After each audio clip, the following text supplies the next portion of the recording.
The story of the Salem Witch Trials is a dark and mysterious one. Over the course of just 1 year, a seemingly normal town took a complete nosedive into madness. Madness that exposed the darker side of human nature and led to one of the bleakest periods of time in Massachusetts history. But what exactly happened that year and why is still heavily debated to this day. Was it something in the food? Was it something in their heads? Or was the devil truly present in that small town? So let's get one thing straight about Salem.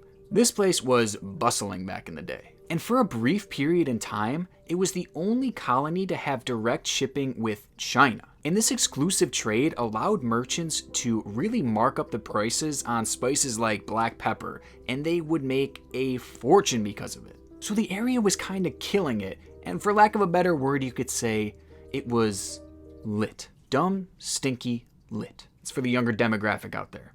Please like.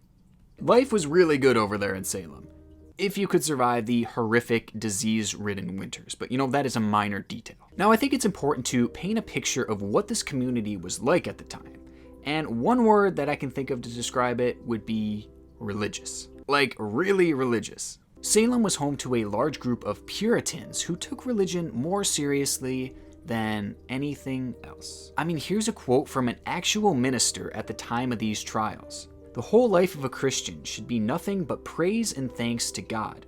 We should neither eat nor sleep, but eat to God and sleep to God and work to God and talk to God. Do all to His glory and praise." I mean, that alone shows you just how extreme this religion really was. And people were expected to go to church for 8 hours a day. So literally going to church was a full-time job, which is absolutely crazy. But this community truly believed that there were two things to blame for everything: God and the devil. So when good things happened, it was because of God, and when bad things happened, it was because of the devil. And they were terrified of the devil. I mean, this fear caused them to outlaw things such as dancing, birthdays, and even storytelling. And though that really doesn't make a lot of sense now looking back at it, this was a group of people that was scared. They didn't understand medicine and science, and people would literally just get a small cold and drop dead the next day. And there was nothing they could do about it. Like, people were just dropping like flies and they had no idea why. So you could imagine how scary of a time this would be to live in. And this kind of caused people to cling to their religion and cling to God because they believed that that would protect them from the forces that they just didn't understand. Now, this little community took a shift towards darkness in 1689, when a new controversial pastor took over. His name was Samuel Paris. Now, immediately this guy caused a stir because not even 1 year into his job there, he was already looking for a new and better contract. And this understandably rubbed a lot of people the wrong way. But his preaching style also gained a lot of heat because he was really into Orthodox Puritan theology, which I have no idea what that means, but apparently people didn't really like it. And apparently this divided the community so much that they formed into pro and anti-Paris groups. So there was a lot of distress on this community, and we all know how important religion was to them, so this was clearly a huge deal. And it only got worse from there. Along with Paris came a slave of his named Tituba. And without her, there would probably have never been a Salem witch trial, so she is very important in all this. Now, being a slave, Tituba was obviously not of British or American descent, and though her heritage has yet to be confirmed, many believe that she was Caribbean or African. And in both of these cultures, storytelling is a very important thing. I mean, it's huge, and Tituba no doubt grew up hearing a lot of these stories that she took with her to Salem. And so Tituba would end up telling some of these spooky stories to the children of Salem, which was a big no-no considering storytelling was seen as the work of the devil. But she told them anyway, and she told these kids stories of voodoo and dark magic and all sorts of other creepy stuff, which obviously didn't have a great effect on these young children. And soon after hearing these stories, the children began to act really weird. They would contort their bodies in disturbing ways, and they would scream at the top of their lungs for no apparent reason. And this strange behavior continued as some of the kids would start to hide under their kitchen tables and bark like dogs at anyone who got close to them. And not only that, but these kids would start scratching and tearing into their skin, claiming that there was something inside of them. So they really seemed like they were possessed. And when questioned about what was possessing them, the kids came clean and told them that Tituba had been telling them stories of the devil, which, wow, really threw her under the bus there. But this was the beginning mark of the witch hysteria in Salem. This was because many people in the town believed that Tituba was a witch who had cursed these little girls with her stories.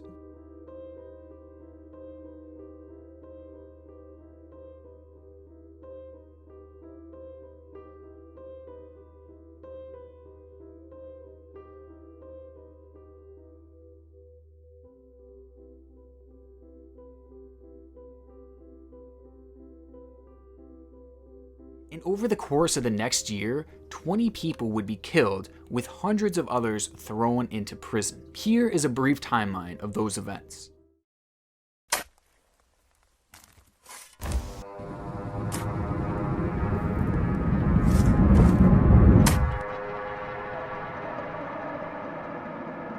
Now, the first execution of the witch trials took place on June 10th, when Bridget Bishop was hanged due to her alleged involvement in witchcraft. And throughout the years prior to this, Bishop had actually been accused of witchcraft on multiple separate occasions. And this was all because she had a very flamboyant fashion sense. And flashy fashion was frowned upon in the Puritan religion, as again this was seen as the work of the devil. So on the 10th, she was executed, despite the fact that she maintained her innocence and the fact that she was an upstanding member of the church. And this execution sent ripples throughout Salem, and people actually decided to kind of take it easy on their accusations. And I think maybe for a minute there they realized that what they were doing was messed up here, but those feelings did not last long, as the witch hysteria was about to completely derail the town of Salem.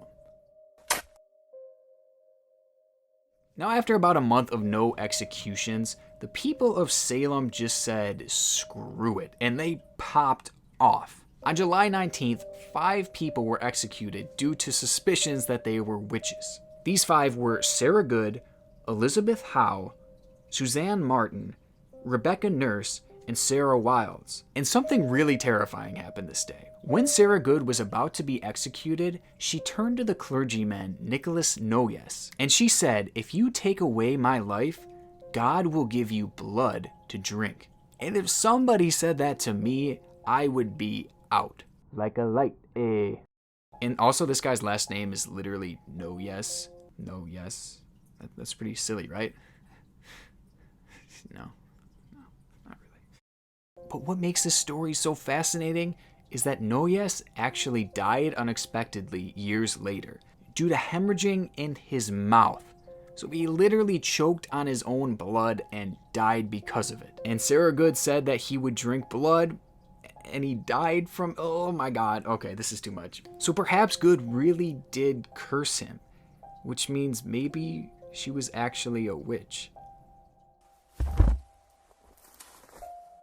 Now, exactly a month later, on August 19th, 5 more people were executed. John Proctor, George Burroughs, George Jacobs Sr., John Willard, and Martha Carrier were all hanged. And it's interesting because I never knew that men were accused of witchcraft in these trials.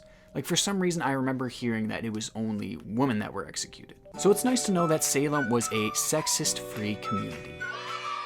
Now, it's worth noting, too, that at this point, many people were convicted of witchcraft and thrown into prison. And these witch jails were brutal, as prisoners were chained up in the basement of the jails and barely given any food or water. And this caused many of these prisoners to actually die of dehydration and starvation. And not only this, the basement would frequently flood. So prisoners would actually drown to death down there. And they were chained up, so there was literally nothing they could do about it. Which is so messed up, and that is way worse than the actual executions, in my opinion. Now, the next death in these trials has got to be one of the craziest stories to come from all of this. So at the time of these witch trials, you could either plead guilty or not guilty. And the funny thing is that no matter which way you plead, you're gonna be screwed anyway. You're either getting executed, thrown in prison, or having all your land taken away. even if you pled not guilty. So a man named Corey Gillis had a brilliant idea. He was accused of witchcraft, and he knew that no matter which way he pled, he was likely going to be, screwed. So he had the idea to just not plea at all. And when the sheriff would question him and ask how he pled, he would just not say a word. And because of this, at first the law really couldn't do anything. So my man's basically finessed the game. But eventually the sheriff had enough, and he ordered Corey to be pressed until he confessed. So a board was placed over Corey's body, and every hour a rock would be placed on the board. And this would slowly crush Corey's body, forcing him to say something. But all he ended up saying was more weight. So they kept adding more and more weight, and after 2 whole days and 750 pounds of weight on his chest, he still hadn't confessed. Now, some of the details of this are very graphic, but at one point, his tongue swelled up so much that it actually, fell out of his mouth. His tongue became detached from his body and flopped on the ground. And the sheriff shoved it back in his mouth. Yikes. And after these 2 days, the sheriff had just had enough, and he decided to stand on the rocks and the board and jump up and down until Corey's chest caved in, killing him instantly. So a total baller move by Corey, but also what a horrible way to go. But at the end, he didn't go silently. He looked right at the sheriff and he said, "Damn you, I curse you and Salem." And many people believe that he actually did curse Salem along with the sheriff. As years later, that same sheriff that stood on his chest and jumped up and down had a heart attack so massive that it caused his entire chest to rupture. And in all the years since Gillis laid this curse on them, every single sheriff of Salem has died due to heart conditions. Every single one. And now they don't even have one anymore, which is not surprising because would you want to take that job? So maybe Gillis really did curse Salem and its sheriffs.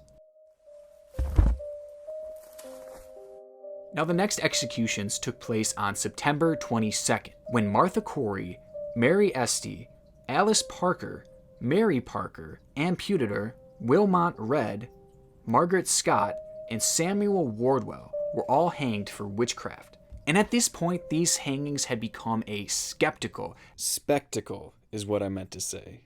My bad. As people had nothing better to do, so they gathered around and watched them. And the kids would bring buckets of rocks to throw at the bodies as they were hanging there, which is so twisted, really. But this actually marked the last executions of the Salem Witch Trial. So all in all, nearly 200 people were convicted of witchcraft, 20 were actually executed, and many more died in the prison. And this all happened in just the span of a few months. So knowing how horrible this span of time was, we're now left to wonder why it ever happened in the first place. How could a whole community of people just collectively lose their minds and go crazy like this? Well, there are a few theories out there that might just explain it.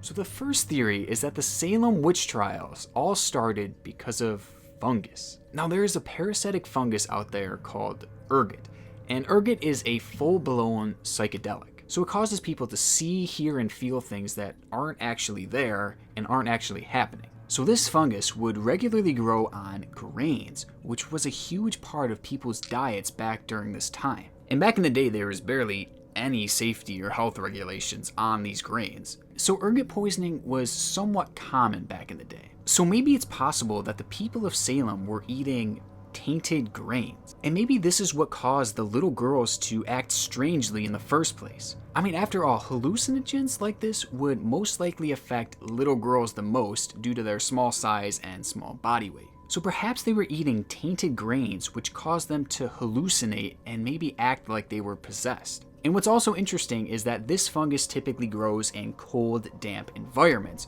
which is very significant considering this was an extremely cold and wet year in Salem. So maybe fungus really caused these little girls to act crazy, and also maybe made the adults act crazy too. I mean, the truth is that this has neither been proven or disproven by science to this day, so at this point it's really just a theory. But it's crazy to think that maybe fungus was the cause of this massive tragedy. Universally believed as one of the most probable causes of the Salem Witch Trial, mass hysteria is defined as a phenomenon that transmits collective illusions of threats, whether real or imaginary, through a population and society as a result of rumors and fear. And it's clear that the community in Salem would have been especially susceptible to this mass hysteria. And this is due to the high amount of stress that this rigid area and strict religion caused them. I mean, society was brutal back in the day between the winters, the diseases, and the Native American attacks, and so much more. It was just a rough time period to live in. And so that obviously would stress these people out. And not only this, but these people were bored. I mean, this Puritan lifestyle really shunned the idea of having fun, and because of this, they all had boring lives. So when something like a witch trial begins, people are gonna pay extra attention to it because they got nothing better to do. And I truly believe that this is 100% what happened in Salem. I think the community just fell under mass hysteria. But now I'm left to wonder if maybe someone was to blame for this hysteria.